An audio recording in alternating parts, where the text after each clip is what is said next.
There are a lot of people saying that hormones do not impact weight loss at all. And then there's a whole separate camp of people saying that hormones absolutely impact weight loss, but the solution is to go directly to hormone replacement therapy. I want to talk today about the nuance about this whole entire topic, what I see in my community, what the body actually does when your hormone shifts, and how to support yourself in either situation. So, this is a live stream I did over on Instagram, and I wanted to share here with the podcast and YouTube. So, I apologize, it's not a beautiful, perfect video quality the way this introduction is, but I thought the conversation was that important, and I did want to share it here on these other platforms. Also, I am doing a pre-sale on my quantum nutrition course. It actually ends tonight, April the 15th, and there will be a link down in the show notes. So if you are enjoying this conversation and you want deeper dive information beyond all of my free content, I do my best to have a free blog, YouTube channel, do these sorts of conversations, write newsletters. So I'm always putting out free content. But if you want a deeper dive with a little bit more structured information, that quantum nutrition course is $100 off through tonight only. You can also get it in a bundle and get Hydration Mastery at no charge. I'll put both of those in the show notes, but you'll hear me in the video say comment the word pre-sale. Obviously, on a podcast, you're not going to comment, or on YouTube, the link will be down in the show notes. And if you're on YouTube, it'll be in the pinned comment if those are things you want to check out. Obviously, no pressure. I just want to open up a conversation about these topics and bring some nuance in for people who are really struggling with the black and white thinking around weight loss, around shifting hormones, and how we can support each individual. So enjoy this conversation. Make sure to hit the like button, subscribe, and I will talk with you again soon. But one thing I get asked about all the time is, how in the heck do you lose weight in perimenopause and when your hormones shift? There's a whole bunch of people that think hormones shifting have nothing to do with weight loss and they don't impact anything, and that women are just lazy and lying about what they're eating.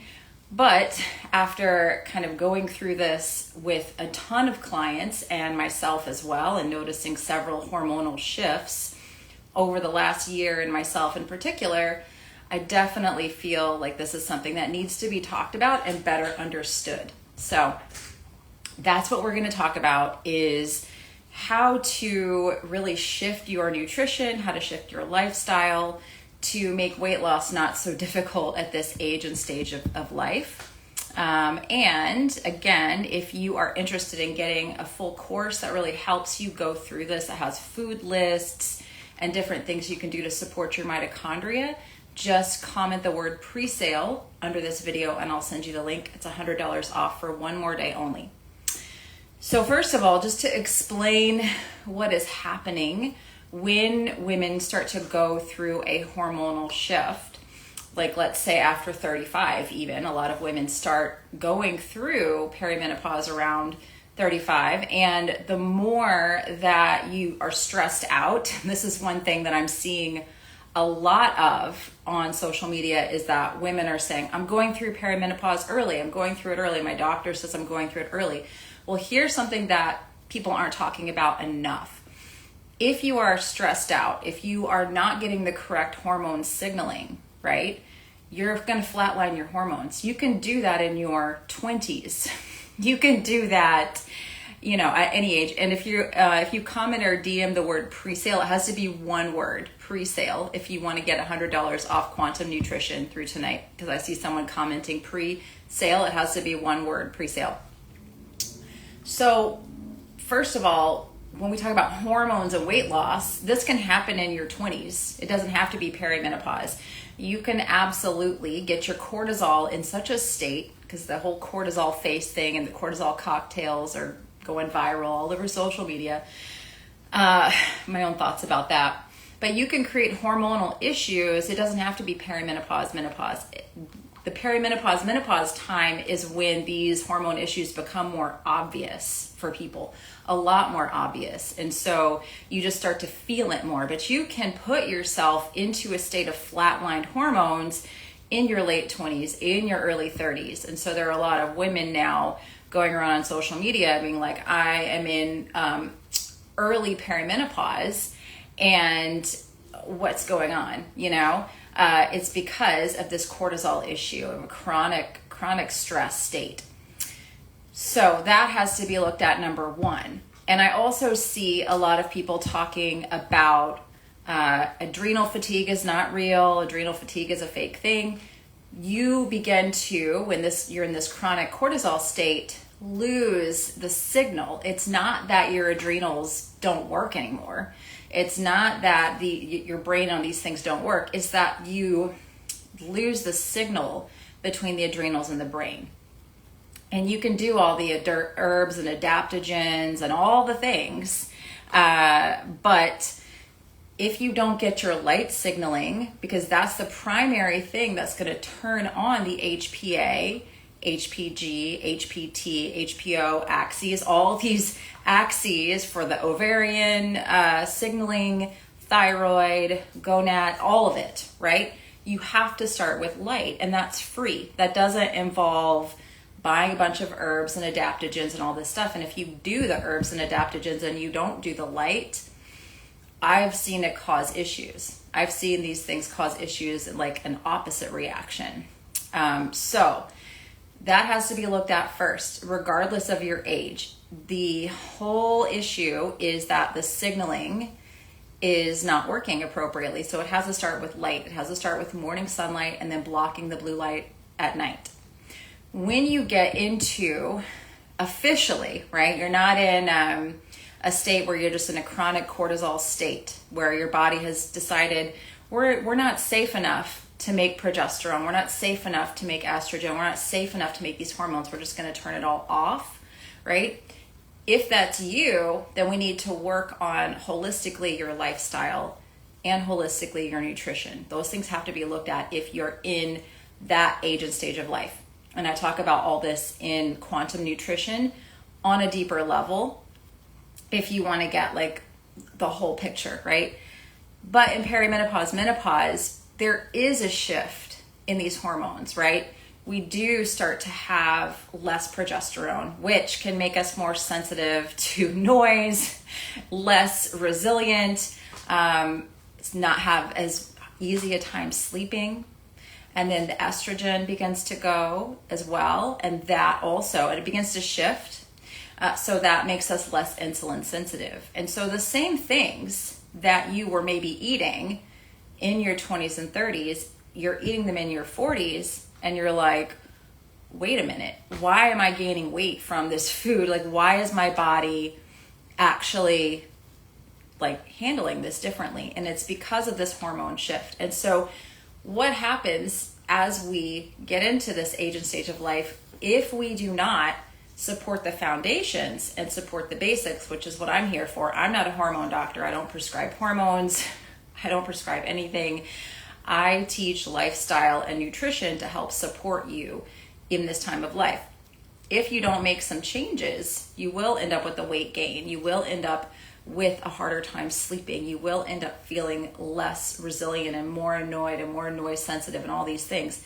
And it starts with these very, very basic foundations of things. And so, like I was saying, with the adrenals and the brain not getting the correct signaling, it's not an herb and adaptogen deficiency.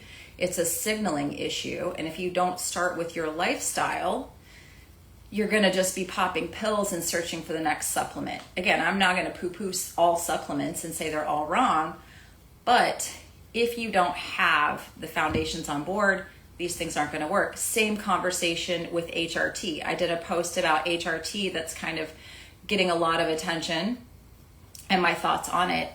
I'm, again, not a hormone doctor. I don't prescribe hormones. I stay out of it, right? But I'll refer people out if they want to pursue that.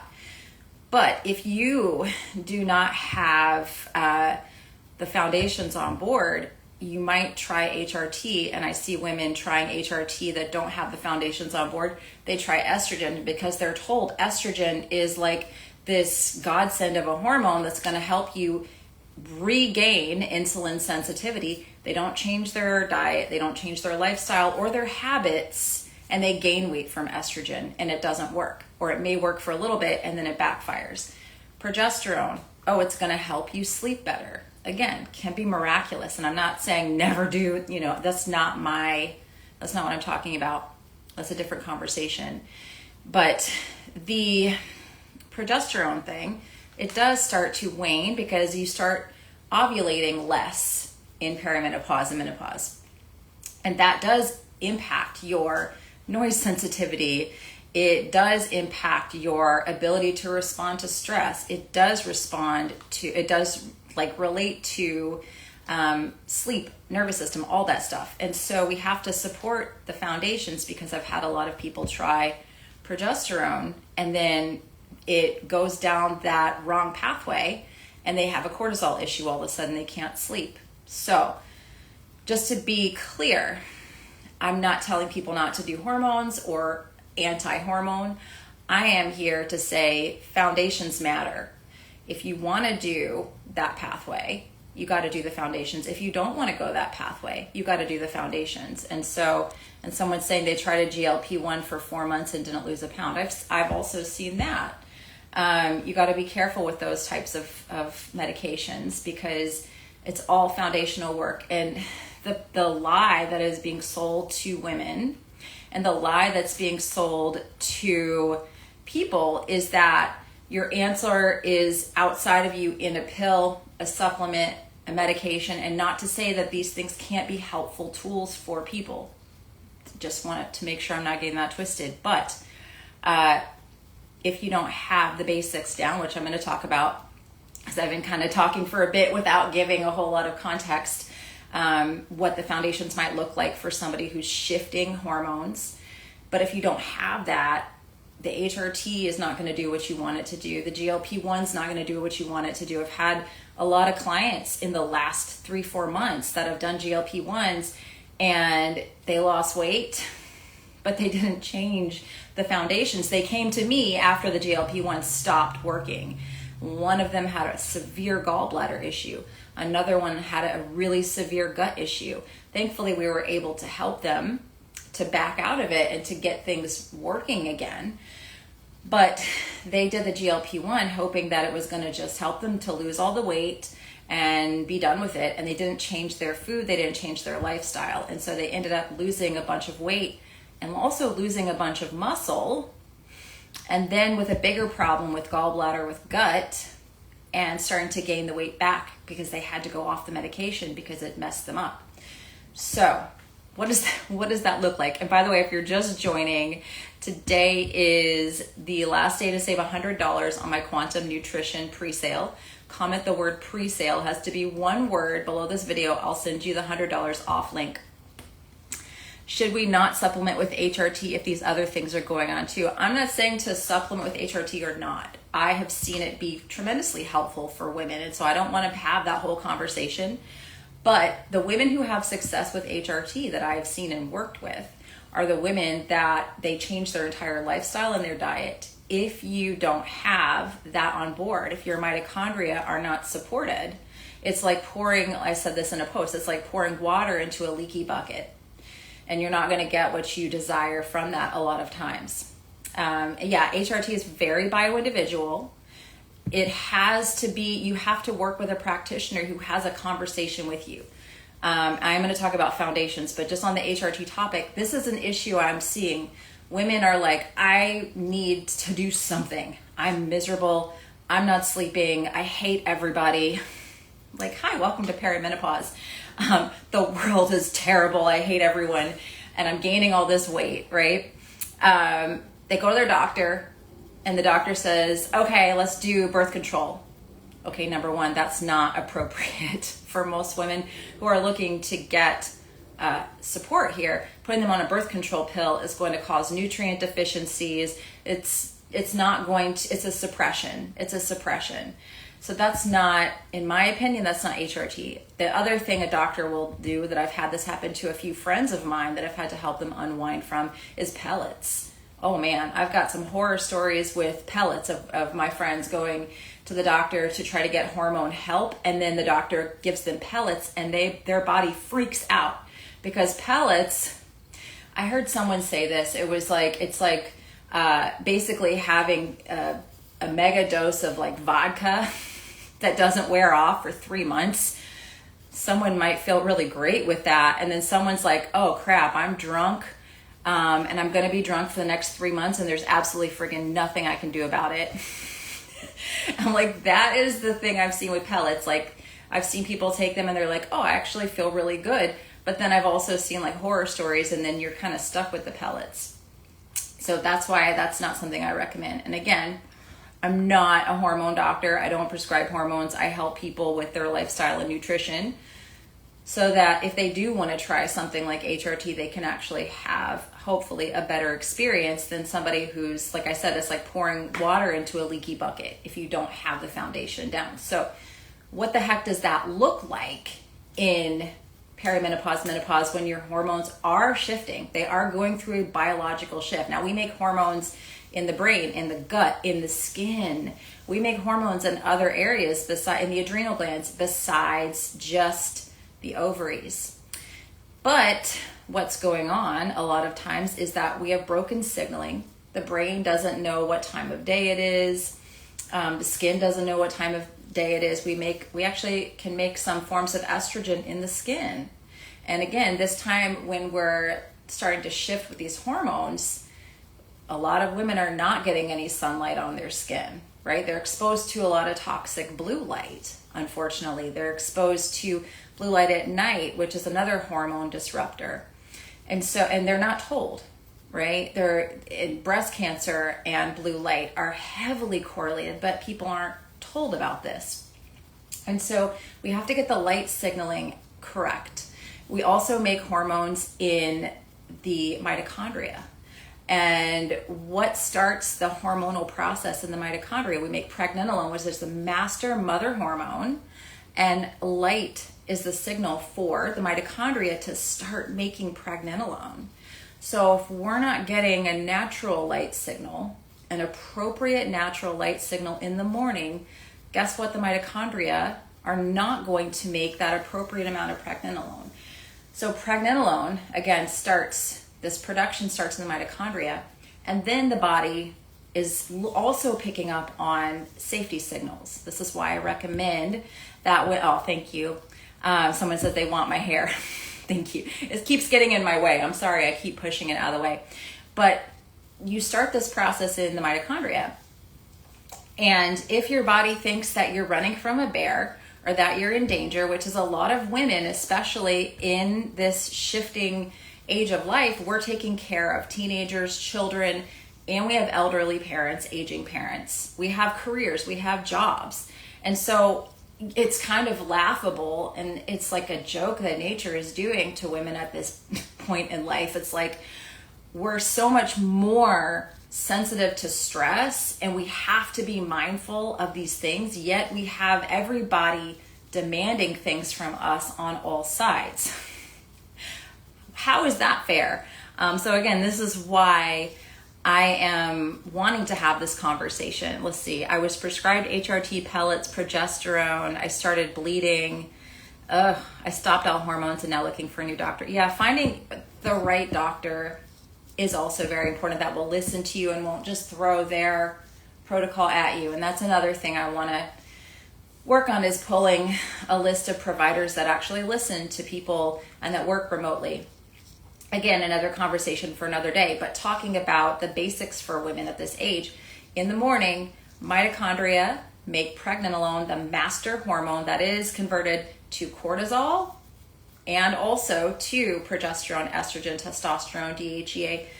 It goes in both pathways. But guess what happens if your body thinks that you are in danger, you're in trouble, and your body doesn't know the difference between your teenager screaming at you. I have a toddler and a teenager, lucky me. Your mother calling you about one of your sisters messing up Easter dinner. True story.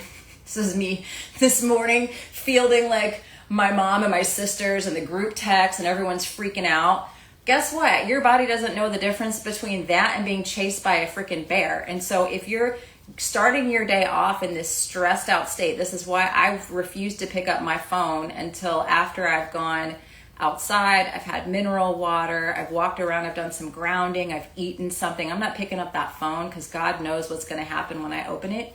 Because if you are in this stressed out state, your body's going to take all that pregnenolone that was supposed to go to the hormone pathways and it's going to push it to cortisol. That's called pregnenolone steal. It's a real thing. What else can cause pregnenolone steal? Blood sugar swings, blood sugar spikes. Guess when we're more prone to that? In perimenopause and menopause, because we don't have the estrogen to make us insulin sensitive anymore the way that we were. So it's kind of like the perfect storm for all of this stuff. And it's a conversation I'm going to continue having here, that we have to do these basic foundational things. This is why morning sunlight and starting your day off as restorative as you can. There's only so much you can control, right? Sometimes I wake up and my husband's already starting in on some problem. I'm like, no. Don't talk to me. Don't talk to me until like 9 o'clock. We're not going to do this.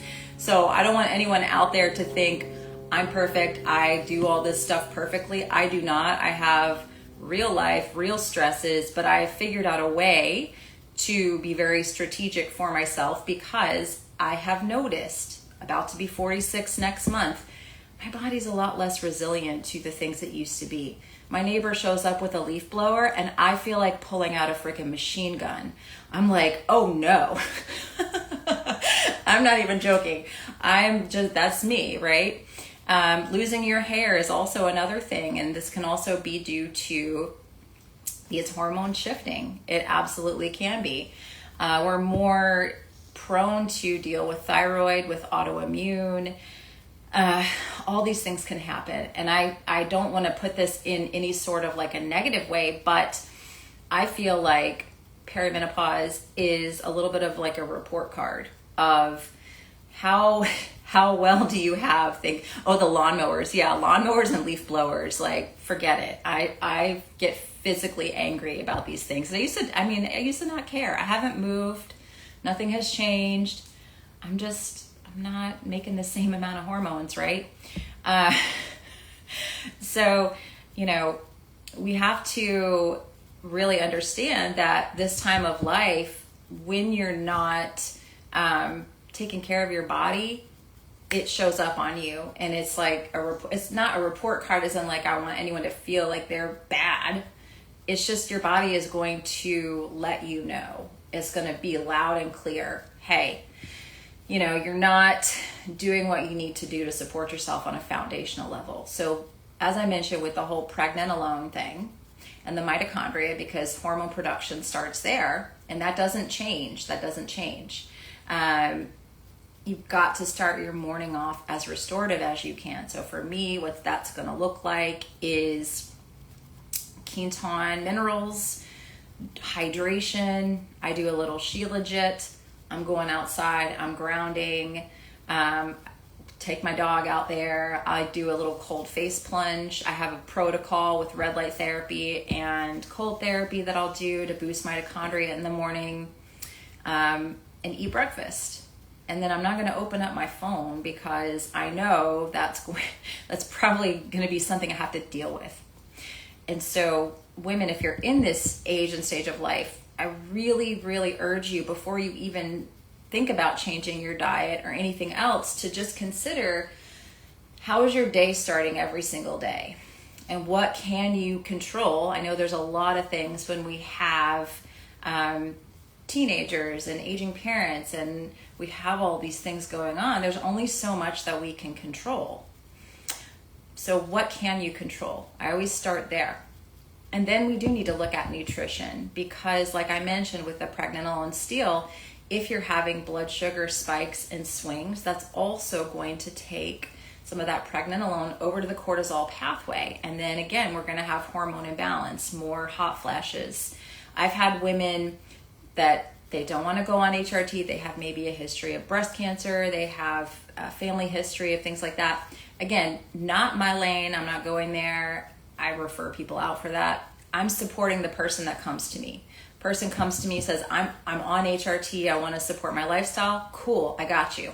Person comes to me, I don't want to do HRT, can you support me? Cool, I've got you. I'm always talking to the person and wanting to support them where they are.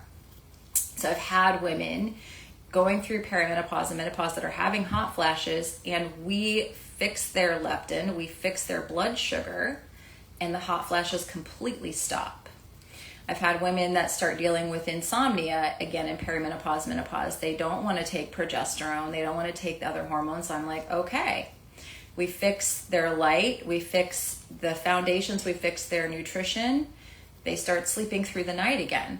And I've got tons of testimonials like that on my website. So it's definitely possible. And I'm here to support people with whatever they do. If you're just jumping on, I've got my Quantum Nutrition pre-sale is ending today, $100 off. I have specific modules on perimenopause, menopause, PCOS, thyroid, Hashimoto's, blood. There's a whole blood sugar module that kind of helps you understand what to look for with blood sugar, how to actually fix your blood sugar, measure it, diaries, all that stuff. So just comment the word pre-sale if you want to grab that $100 off coupon, one more day only. Leptin for hot flashes. So there is, if you look in the scientific literature, with leptin and hormonal issues, a ridiculous amount of information. Leptin was discovered in 1994. And it's been studied extensively because they discovered this hormone that's like a master hormone that impacts fertility, bone health, heart health, ovarian health. You have lifetime, yes, you get lifetime access to the Quantum Nutrition course if you buy the lifetime access. But they were studying leptin because they wanted to manipulate it. They wanted to inject it. They wanted to use it as like a medication for people. And guess what? They studied it. They did all this stuff. They could never really figure out a way to manipulate it. And so they kind of just said, forget it. We're going to move on. We're going to move on to insulin and talk about metformin and this, that, and the other. And they never really figured out how to manipulate leptin other than lifestyle and diet, which is where I come in. But there is a tremendous amount of scientific research on leptin and hot flashes. Leptin in endometriosis, leptin in PCOS, leptin in the thyroid. I mean, it's a ridiculous amount of information. I put all that together in my practitioner course, which is called the Leptin Master Plan. That's on my website, sarahkleinerwellness.com, on my website. If you're a practitioner and you really want all the science and you want to understand how to lay this out for clients, but anybody watching this, anybody can go on PubMed. Anybody can go find studies. And I love doing this and looking at the studies. You don't want to just look at in vivo or in vitro. Like, there's ways you gotta read the studies because a lot of it can be like garbage. But the studies that they've done on leptin are really fascinating. And time again, they show this correlation with fixing leptin resistance and seeing positive outcomes with all of these things. The reason why I got into leptin was because I was trying to get pregnant in my 40s. And all my labs were like normal, and doctors couldn't figure it out. And they were just like, sorry, too bad. And so I started looking at leptin and how I could fix it. And so that was the key for me fixing my fertility. And along the way, I realized that there were all these other things going on with leptin. So yeah, and there are leptin receptors in the gut as well. So yeah, gut health is very important also, and we work on that in Quantum Nutrition and the Leptin Reset. And here's the other thing with the gut that nobody really talks about. Well, there are some quantum practitioners, circadian practitioners now talking about it, but your gut highly is regulated by circadian rhythms. Your gut changes on a daily basis. And I have a whole module about this in Quantum Nutrition with all the scientific data and resources to back it up. But and maybe I'll do a post on this later today, but your gut at 8 a.m. is different than your gut at 8 p.m. Your gut at noon is different than your gut at 4 p.m. So there are different enzymes and stomach acid secretions and microbiome differences that change over a 24-hour cycle. They also change over the year. And so one of the very foundational things, if you have a gut issue, if you're dealing with some gut issue, yeah, there's some helpful things you can add in eventually. I don't do those first. I do the light stuff first, because if your gut doesn't even know what time of day it is, and if you're eating foods at the wrong time of day, your gut can't repair, the gut lining can't turn over, you're going to continue to suffer with leaky gut. You're going to continue to have digestive issues if you're eating the wrong foods at the wrong time of day. I mean, it just goes on and on. So this is like super, super foundational to understand how your gut operates on a circadian rhythm. Your thyroid operates on a circadian rhythm. Your skin operates on a circadian rhythm. All of it. So it's super foundational. Your hormones operate on a circadian rhythm. This is why shifting hormones and losing weight in this stage of life, it starts with light. Because guess what? If your body doesn't know what time of day it is, it's going to start off behind from the jump. Insulin runs on a circadian rhythm. There's a study that I have this in my quantum nutrition course, and I've talked about this so many times on this page, but it was a group of obese, overweight, perimenopausal women. So this is the age right now we're talking about where women are like, I can't lose weight. My body has changed. I can gain like 10 pounds in like 2 days. This is so freaking annoying. Well, they put these women on a it was a 2013 study. They put these women on a calorie restricted diet. So group A and group B were both on calorie restriction. Group A had a big breakfast and a small dinner. Group B had a small breakfast and a big dinner.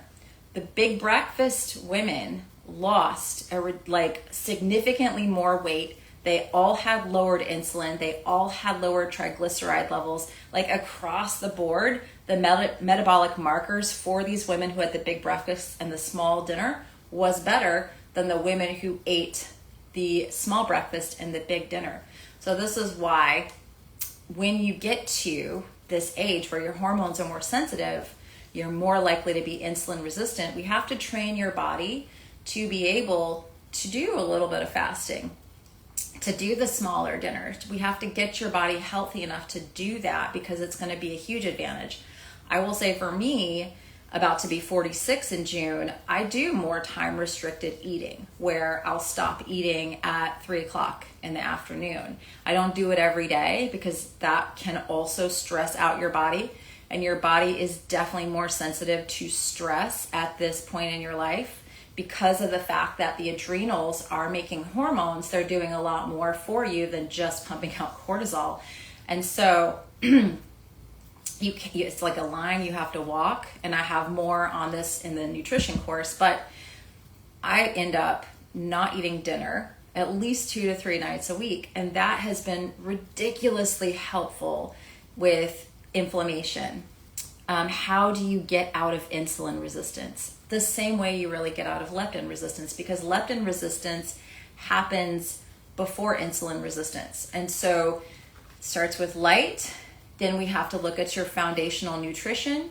We also want to look at what your blood sugar is doing in response to your food and your stressors. We got to look at your hydration, and we really want to support the mitochondria.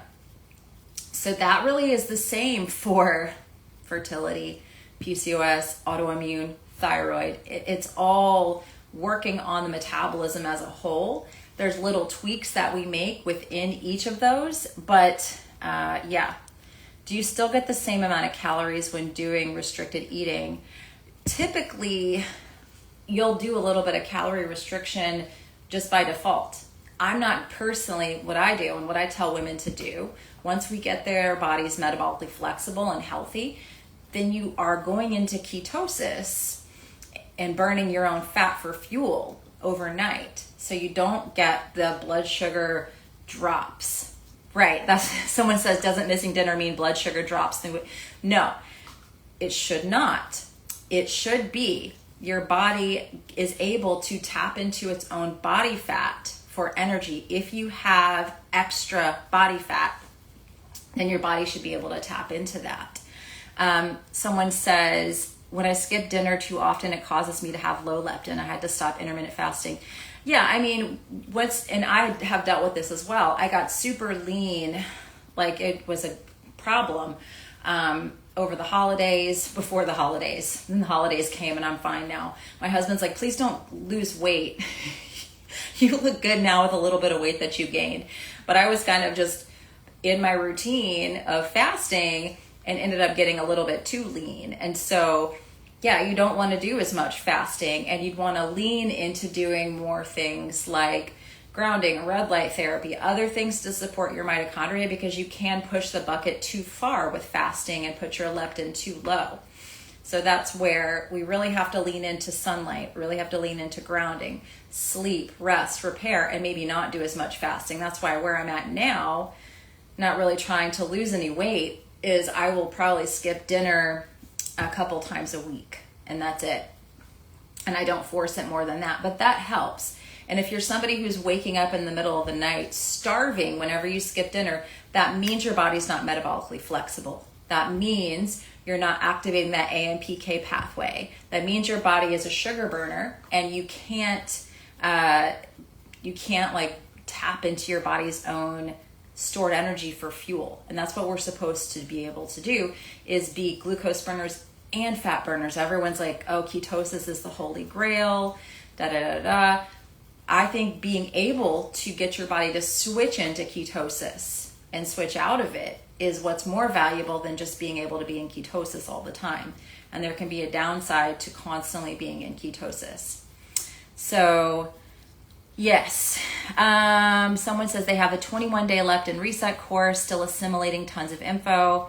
So the difference between the leptin reset and the quantum nutrition course, and I'm glad you're enjoying it, the 21-day leptin reset course is really about lifestyle. And someone says, does it work in the UK? Yes, in the leptin reset, I actually have specific modules for people who live in like the UK, Alaska, Sweden, Norway, these more northern environments, how to adapt for that.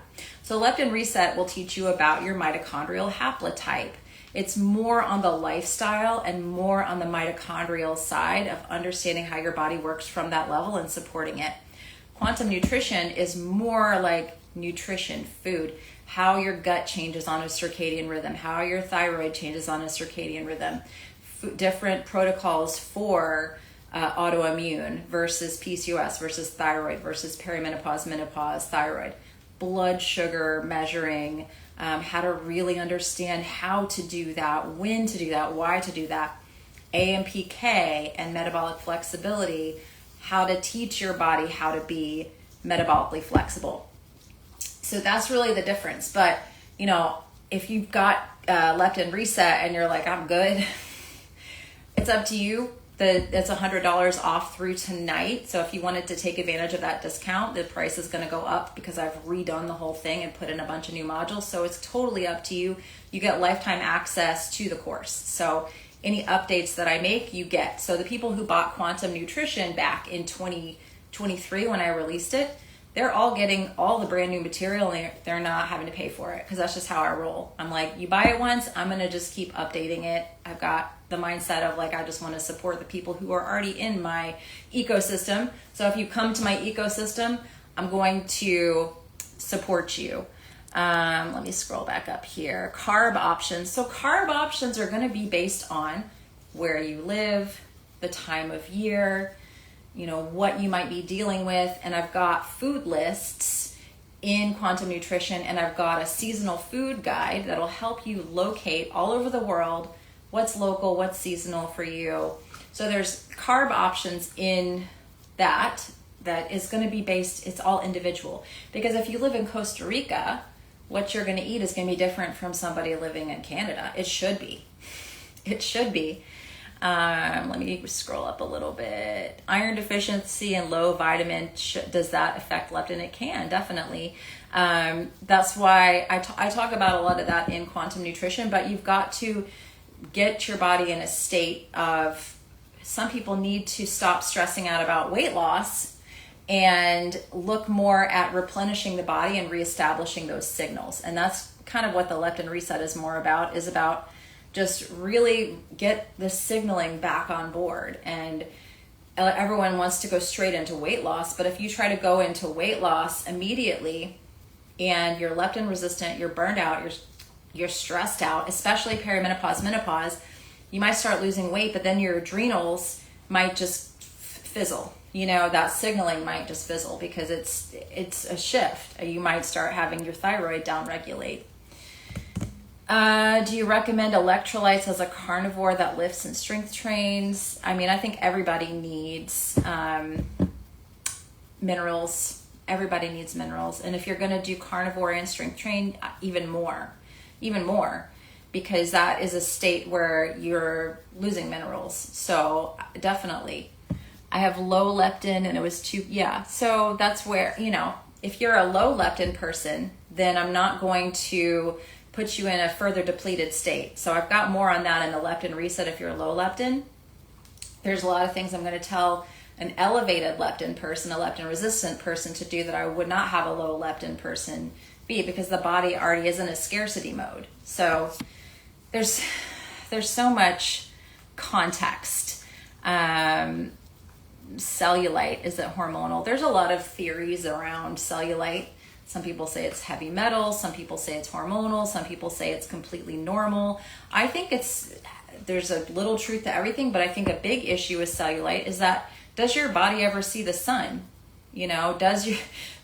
I stopped having the issue with cellulite when I actually started exposing my legs to the sun. I used to I've done posts on this, I hated the summer because I would wear long pants and I would just be hot and uncomfortable because I wanted to cover up my legs.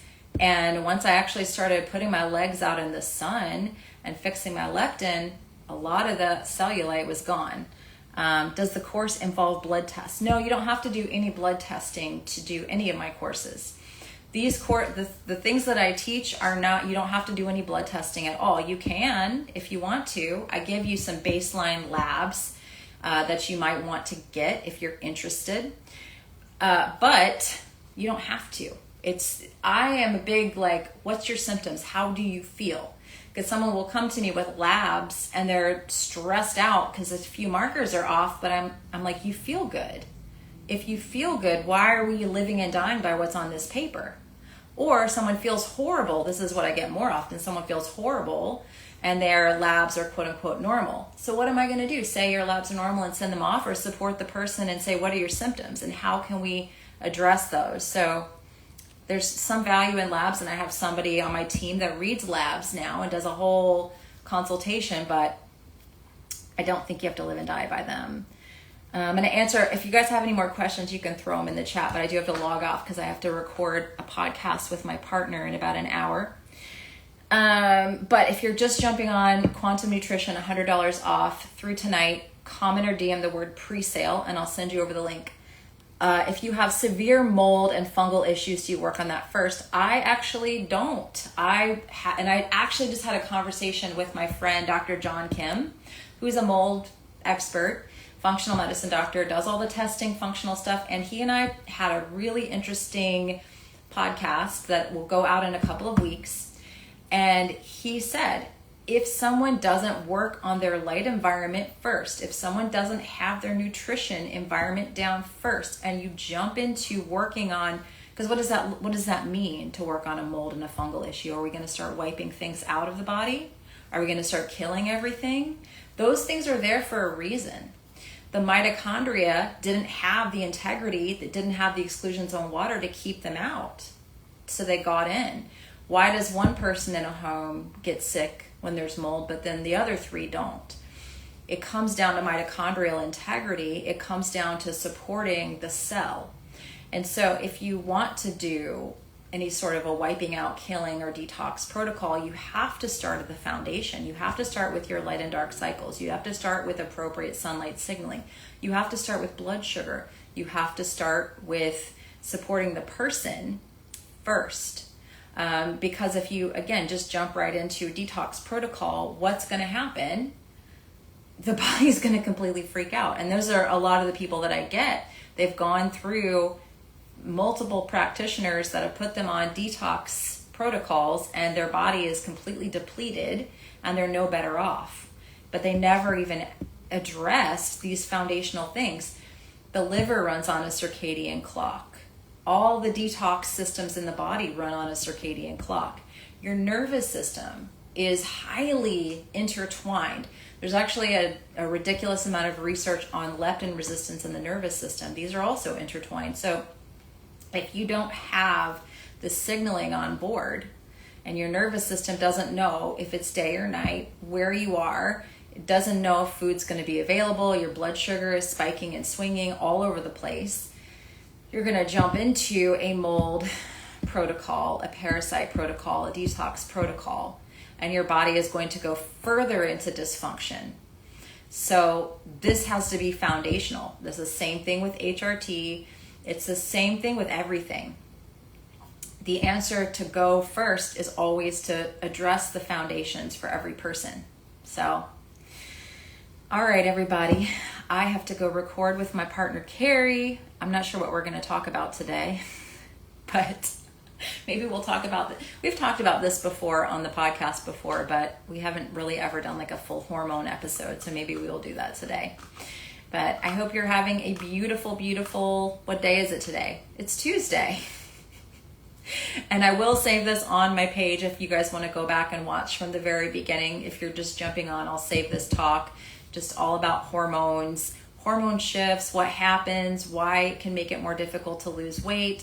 But there are a lot of things that you can do if your hormones are shifting for you to not gain the 20 pounds out of nowhere that ends up happening to a lot of women in their 40s, 50s, because there is a shift and we're never taught about this. And so we never really understand what changes we need to make to support this shift.